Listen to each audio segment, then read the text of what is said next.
Bonjour à tous, Philippe Meneux, je suis le directeur et le cofondateur de New Zealand Services.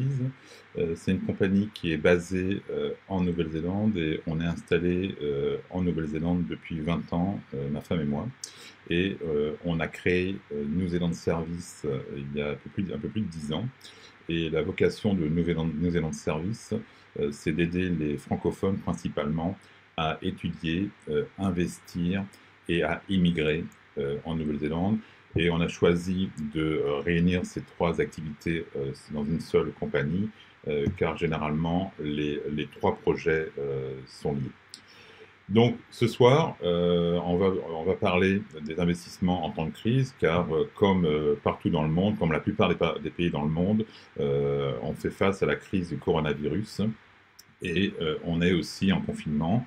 Et là, c'est la première anniversaire de notre première semaine de confinement en Nouvelle-Zélande. Et voilà, on est toujours vivant et on fait attention et on respecte bien les règles qui sont de rester chez soi au maximum et de ne pas avoir d'interaction avec d'autres personnes qui sont en dehors de notre cercle. Donc ça ne nous empêche pas d'aller se promener, mais on va se promener, on va pas se baigner, on passe pas son temps à la plage, on peut se promener aux alentours de notre maison, on peut aller faire des courses, mais le maître mot c'est bien sûr éviter un maximum les interactions avec d'autres personnes qui font partie de notre bubble, comme on appelle ça ici, notre bulle familiale ou d'amis qui vivent ensemble.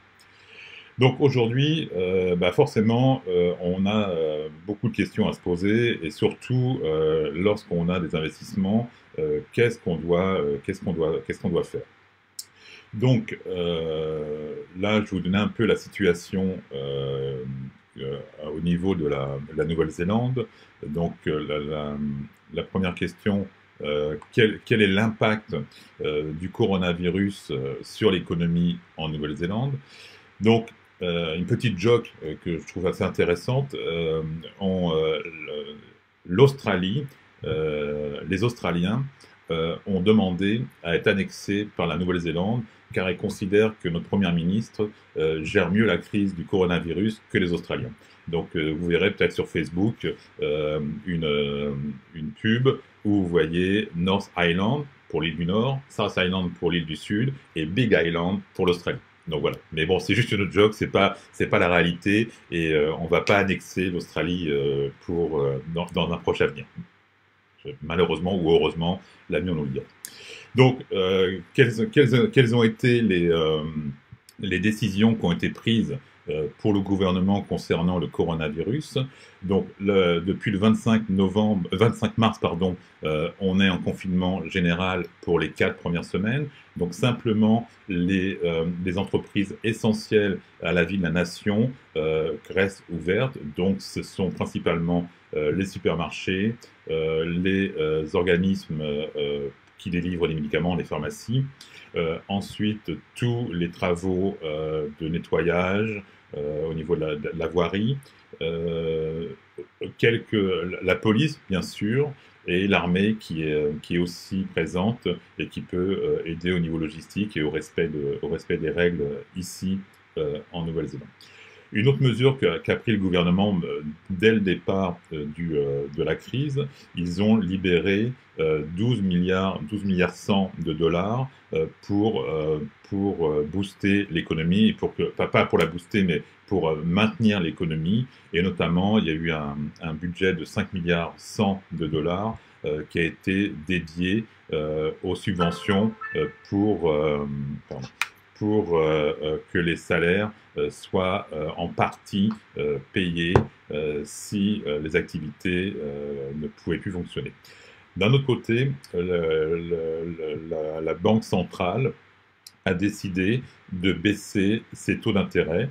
Donc de 1%, on est passé à 0,25%. C'est vraiment des taux d'intérêt qui sont extrêmement faibles.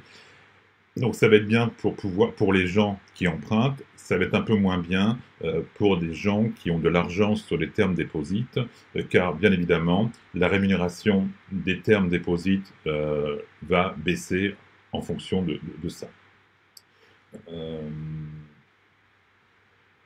Donc, c'est vraiment quelque chose qui est important. Donc pour ceux qui ont des termes déposites, il faut s'attendre au prochain renouvellement qu'on vous propose des taux inférieurs à ceux que vous avez à ce jour. Euh, donc après, il y aura d'autres conséquences qu'on ne maîtrise pas, qu'on n'a pas. Personne ne peut prédire qu'est-ce qui va se passer. Personne n'a une boule de cristal en disant à la fin du coronavirus, il va se passer ça, ça et ça. Bon, il y a quelques suppositions. On pense que le marché de l'immobilier va régresser un petit peu. Suivant les endroits, ça peut être en 0,5 à 1%, parce que bien évidemment, dans la mesure où beaucoup de gens sont impactés par cette crise, beaucoup de gens risquent de perdre leur emploi. Par exemple, pour Air New Zealand, Air New Zealand a décidé de diminuer sa force de travail de 30%. Donc ça veut dire qu'il y aura environ 3000 à 3500 personnes qui vont perdre leur emploi dans les prochaines semaines. Et donc forcément, ces gens-là, s'ils sont locataires, auront des soucis pour payer leur loyer. Et s'ils sont propriétaires et qu'ils sont toujours avec des emprunts, ça va être compliqué aussi pour pouvoir rembourser ces emprunts. Malgré que le gouvernement a décidé de donner des facilités et de bloquer les paiements pendant 6 mois qui seront reportés. Si vous ne pouvez pas payer maintenant, vous pouvez reporter vos paiements pour 6 mois. Mais pour les gens qui n'auront plus forcément d'emploi, et on risque d'avoir un certain nombre de maisons qui vont venir sur le marché immobilier, qui seront vendus soit par les gens eux-mêmes, ou soit qui seront vendus via les banques et ce qu'on appelle des mortgage auctions. Et la banque met en vente les biens pour recouvrer sa créance. Donc on ne sait pas vraiment comment va évoluer à ce jour le marché immobilier résidentiel. Euh, il peut y avoir des bonnes opérations à faire si vous êtes néo-zélandais et que vous vivez en Nouvelle-Zélande et que vous avez un statut de résidence, car on risque d'avoir des propriétés sur le marché qui vont être vendues à des prix inférieurs au marché. Donc ça, c'est plutôt pour la clientèle qui nous écoute et qui est basée sur la Nouvelle-Zélande, car bien évidemment, les non-résidents n'ont toujours pas le droit d'acheter des second hand, des maisons déjà existantes ou des biens déjà existants. Donc à suivre l'évolution. On vous tiendra au courant, bien évidemment, de l'évolution du marché. Donc pour ceux qui viennent de nous rejoindre, je me représente, je m'appelle Philippe Meneux, je suis directeur et fondateur de New Zealand Service, qui est une agence basée en Nouvelle-Zélande et qui aide principalement les francophones à investir, immigrer et étudier en Nouvelle-Zélande. Ça fait 20 ans que ma femme et moi nous sommes installés ici en Nouvelle-Zélande et ça fait plus de 10 ans qu'on a créé Nouvelle-Zélande Service et qu'on couvre ces 3 services différents. Voilà. Donc la première question c'était quel était l'impact du coronavirus sur l'économie. Je vois, est-ce qu'il y a d'autres questions qui arrivent? Non, pour l'instant, il n'y a pas d'autres questions qui arrivent. Mais n'hésitez pas, si vous avez des questions, vous pouvez taper vos questions sur l'écran et je pourrai répondre à vos questions au fur et à mesure. Et s'il y a des points que je n'ai pas évoqués, à la fin, vous pourrez aussi nous envoyer un email pour qu'on puisse répondre à vos questions. Donc, la deuxième question, j'ai déjà un peu répondu dans la première. C'était excusez-moi, je coupe ma vidéo. Deuxième question, c'était pardon, quelles sont les mesures prises par le gouvernement néo-zélandais pour soutenir l'économie? Donc le gouvernement a mis un plan en place de 12 milliards 100 de dollars pour soutenir l'économie néo-zélandaise en réponse à la crise internationale. Donc, voilà, comparé à d'autres pays, ça représente quand même un gros investissement qui représente environ 4% du produit intérieur brut du pays. Donc c'est quand même un effort considérable. Et dans ces 12 millions 100 de dollars qui ont été introduits dans l'économie néo-zélandaise, il y a 5 milliards de dollars qui ont été introduits pour subventionner les salaires. C'est-à-dire que tout employé à temps plein touche 585 dollars payés par le gouvernement et les employeurs sont tenus de verser le salaire des gens jusqu'à la hauteur de 80%. Okay, parce que la plupart des entreprises ne fonctionnent plus, seuls les services primordiaux continuent à fonctionner, les supermarchés, pharmacies, travail de la ville, la police, l'armée et bon, tout le corps médical bien sûr, mais il y a pas mal d'emplois qui ne sont pas considérés comme essentiels, par exemple, et malheureusement, tous les gens qui travaillent dans l'hôtellerie et la restauration sont sans emploi à ce jour et beaucoup d'hôtels sont fermés. Là, on a des investissements dans les hôtels qu'on avait fait il y a quelques années, et là, on reçoit des informations de la part de l'hôtel qui dit, bah non, moi, dans les 3 prochains mois, je pourrais pas payer dans la mesure que à ce jour, on n'a pas de visibilité et on ne sait pas si on aura des clients dans les 3 prochains mois. Donc, ils demandent aux propriétaires de ne pas leur facturer des loyers pendant 3 mois. Donc c'est aussi important de savoir ça parce que ça veut dire aussi que lorsque on fait des investissements et qu'on n'a pas des investissements diversifiés, si on a tout investi son argent dans un seul secteur de l'économie et notamment dans les hôtels, bah, on risque de faire face à des problèmes de paiement. Surtout, ce que je demande aux gens qui ont investi dans ce genre de biens, c'est de faire attention si l'hôtel vous envoie des avenants de contrat, de bien vérifier avec votre comptable et avec votre avocat la teneur de ces avenants.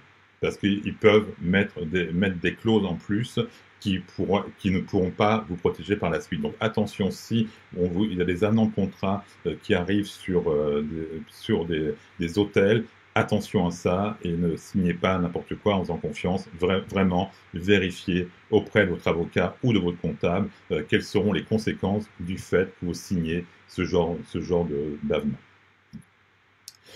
Donc, pour les gens qui sont dans ce cas-là, bah, rapprochez-vous de gens qui pourraient vous conseiller objectivement sur ce genre de documents à signer.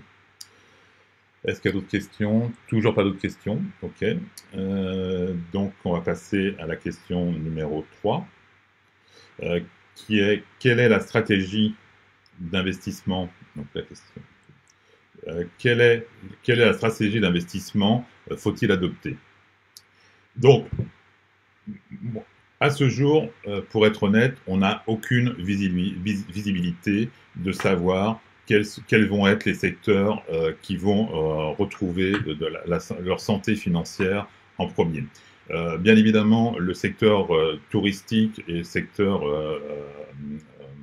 restauration et tout ça. Restauration, je pense que la clientèle locale va commencer à ressortir parce que si au bout de 4 semaines et voir si ça continue plus, la première chose que les gens auront envie de faire, c'est de sortir et de sortir de leur maison. Donc ils auront certainement mangé au restaurant. Donc je pense qu'au niveau de la restauration, ça va bien se passer.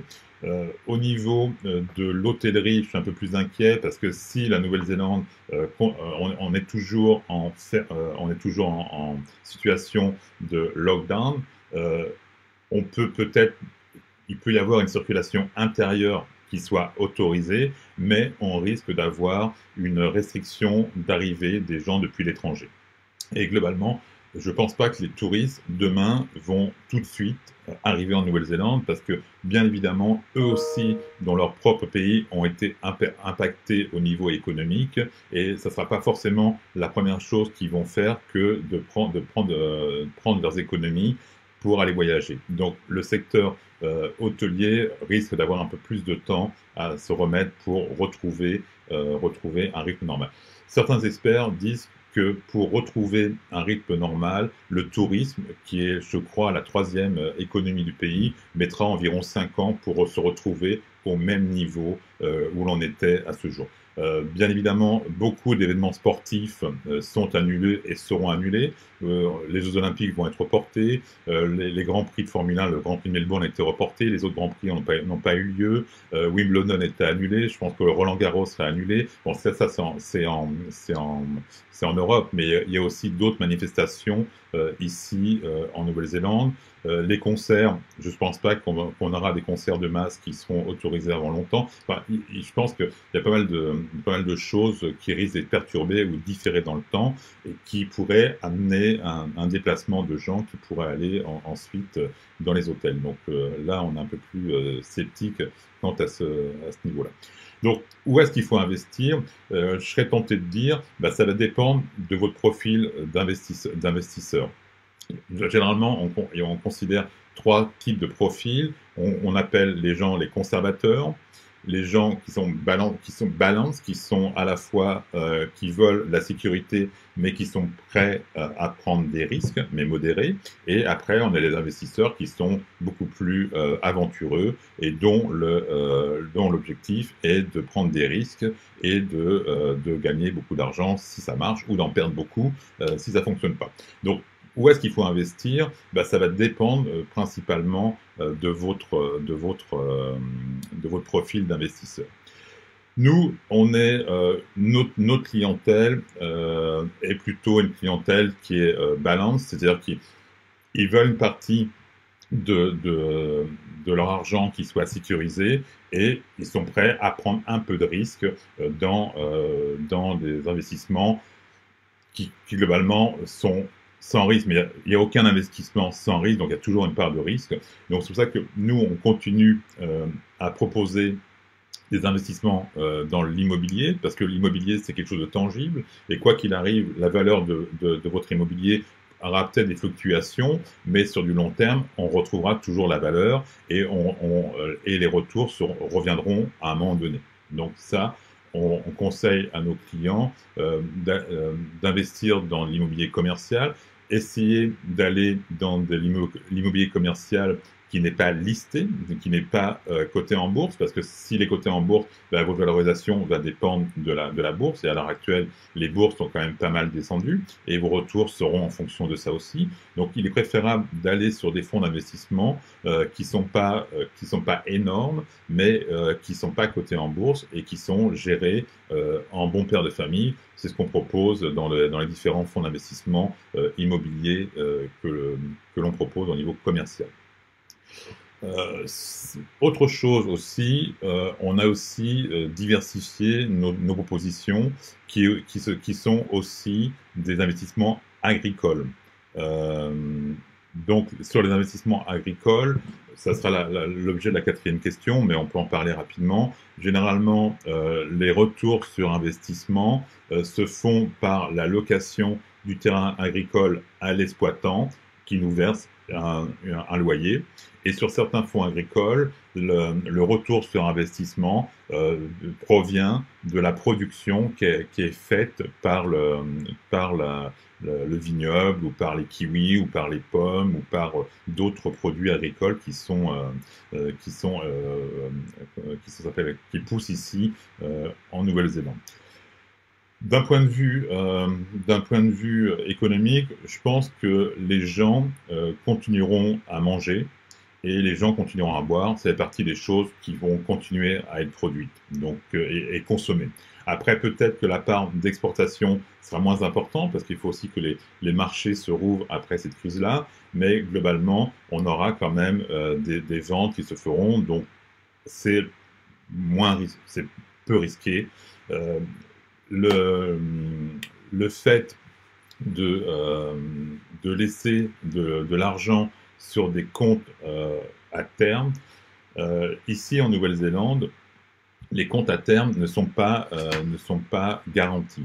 Okay, donc la banque peut s'en servir, mais il y a quand même des protections. Rassurez-vous, il y a quand même des protections. Je suis en train de rechercher comment ça s'appelle, mais il y a une chose qui a été mise en place qui permet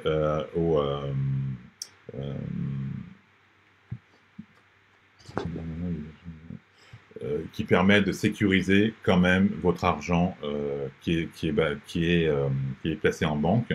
Mais sachez, comme je vous l'ai dit au départ, comme les taux d'intérêt vont baisser, les taux de rémunération des comptes bancaires vont aussi baisser. Donc on sera peut-être aux alentours de 1,5, 2%, tandis que sur les bâtiments commerciaux, on est sur du 5,8%, et sur les entreprises sur les fonds agricoles, on est aux alentours de 7 à 8%. Donc un peu plus rémunéré de l'argent sur des comptes à terme. Mais ce que je voudrais dire, certaines personnes peuvent aussi aller investir en bourse. C'est peut-être aussi le bon moment d'investir en bourse, car, comme vous avez pu le voir, les bourses ont bien baissé, donc il y a peut-être des actions à acheter qui ne sont pas chères et qui, dans le futur, vont augmenter.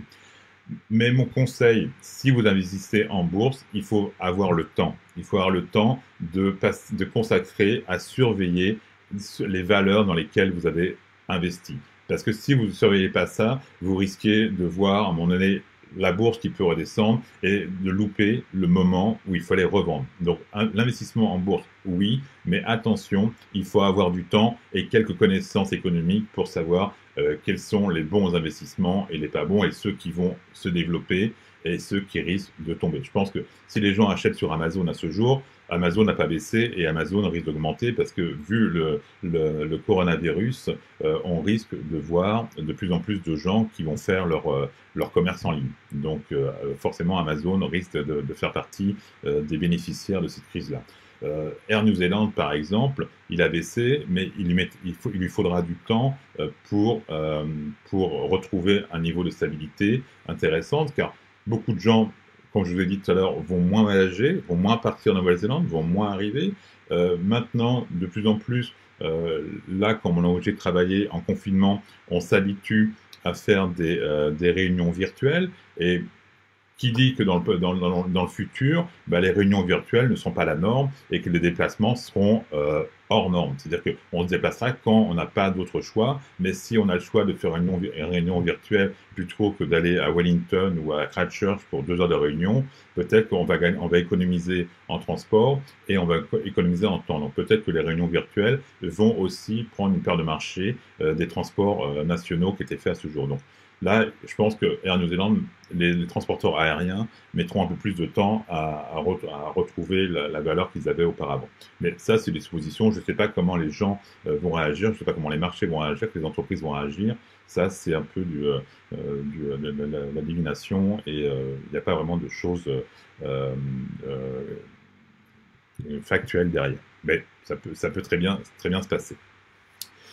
Donc, la 4e question, c'était un zoom sur les fonds agricoles.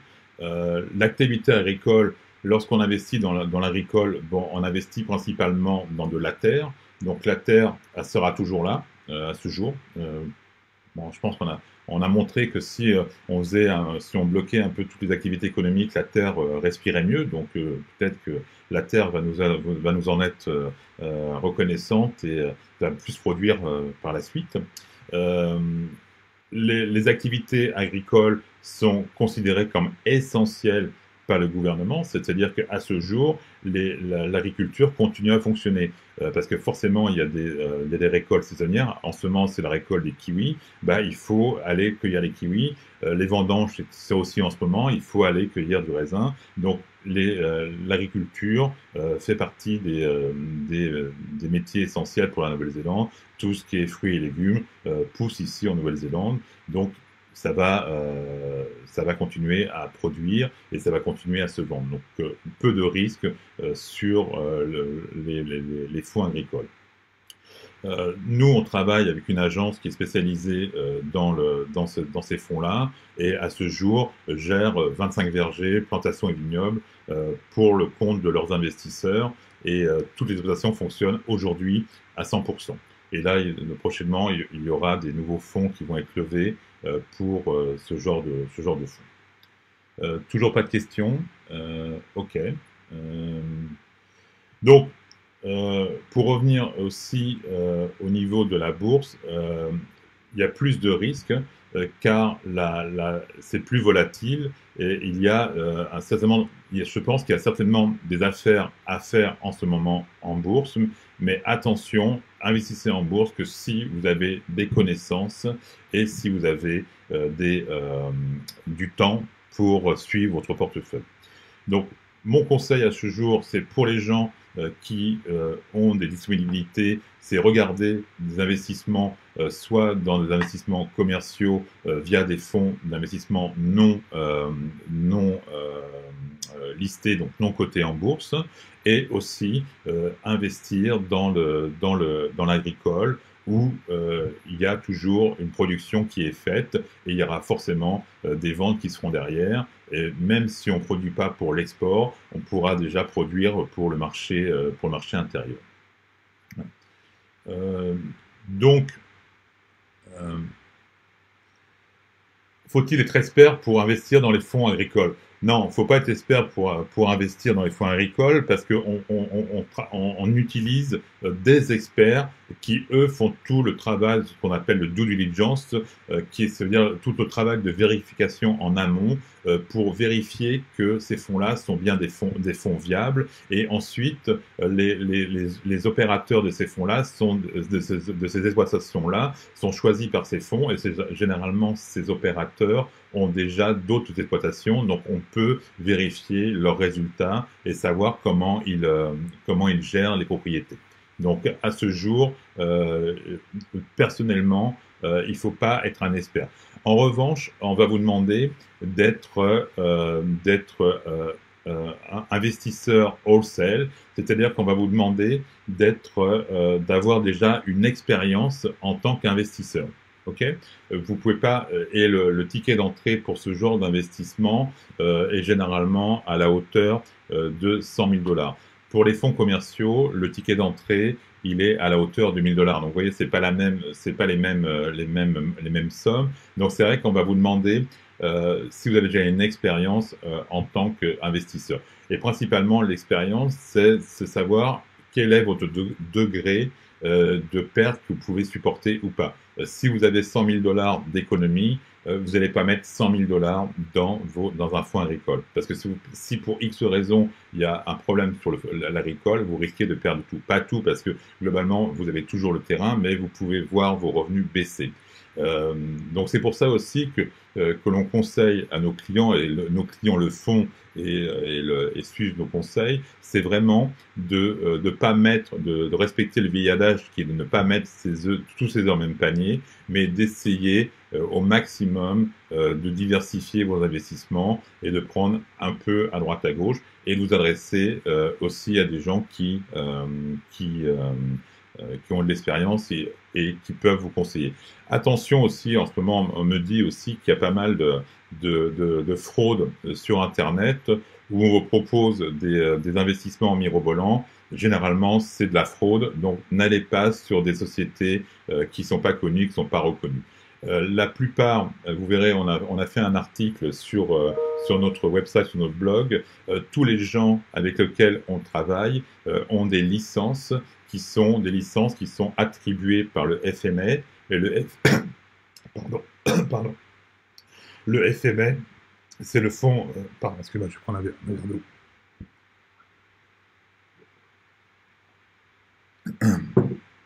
Le FMA, c'est le fonds de régulation monétaire. Ici, c'est Financial Market Authority, qui est l'équivalent de la COB en France. Donc, toutes les personnes avec lesquelles on travaille ont une licence délivrée par la FMA, ce qui veut dire aussi que toutes ces entreprises-là sont auditées de façon régulière. Donc, il y a des investissements qui sont mirobolants, du 10%, du 15%. Bah, faites attention à ce genre d'investissement. Essayez d'aller sur des sociétés qui sont régulées, notamment en Nouvelle-Zélande. D'autres questions? Donc, n'ayant plus d'autres questions, bah, je vous remercie d'avoir assisté à cette conférence. S'il y a des questions que vous voulez nous poser, vous pouvez nous écrire soit sur Messenger, parce que sur notre website, vous allez sur le website et il y a directement un bouton Messenger pour nous contacter. Soit vous envoyez un email à info@nzservice avec un s.co.nz et on vous répondra. Et la prochaine conférence sera le 7 avril et on parlera principalement de la différence entre les fonds listés et les fonds non listés. Donc, je vous remercie encore d'avoir assisté à cette conférence et je vous dis à la semaine prochaine. Et surtout, restez chez vous, soyez bien confinés et le moins possible d'interaction avec des gens extérieurs à votre bubble. Voilà, merci beaucoup. Stay home and stay safe. Merci, à bientôt. Au revoir.